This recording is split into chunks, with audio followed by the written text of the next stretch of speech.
April 24, 2026 இன்றைய நாளுக்கான இறை வார்த்தை.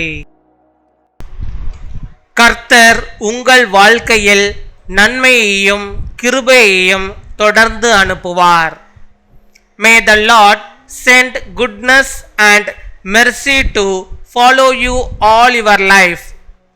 சங்கீதம் 23 அதிகாரம் 6 வசனம். Psalm chapter 23 verse 6. என் ஜீவனுள்ள நாளெல்லாம் நன்மையும் கிருபையும் என்னை தொடரும். நான் கர்த்தருடைய வீட்டிலே நீடித்த நாட்களாய் நிலைத்திருப்பேன். என் அன்பு சகோதர சகோதரிகளே, கர்த்தருடைய நன்மையும் கிருபையும் உங்கள் வாழ்க்கையை தொடர்ந்து வரும். நீங்கள் எங்கு சென்றாலும் அவரது ஆசீர்வாதங்கள் உங்களை தேடி வரும். கடந்த காலத்தில் நீங்கள் சந்தித்த சிரமங்கள் இருந்தாலும் இனி நன்மை உங்கள் வாழ்க்கையில் வெளிப்படும்.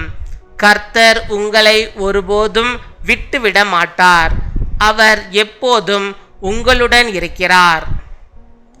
Surely goodness and love will follow me all the days of my life, and I will dwell in the house of the Lord forever.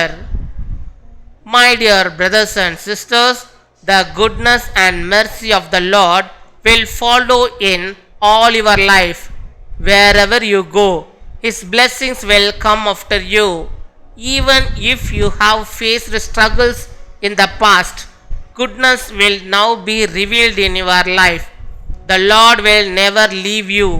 He is always with you.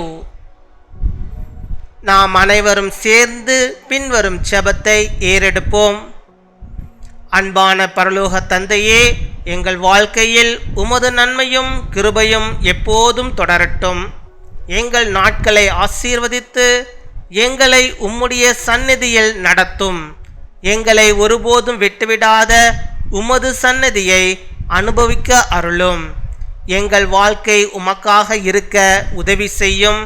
இயேசுவின் நாமத்தில் ஜெபிக்கிறோம். ஆமென்.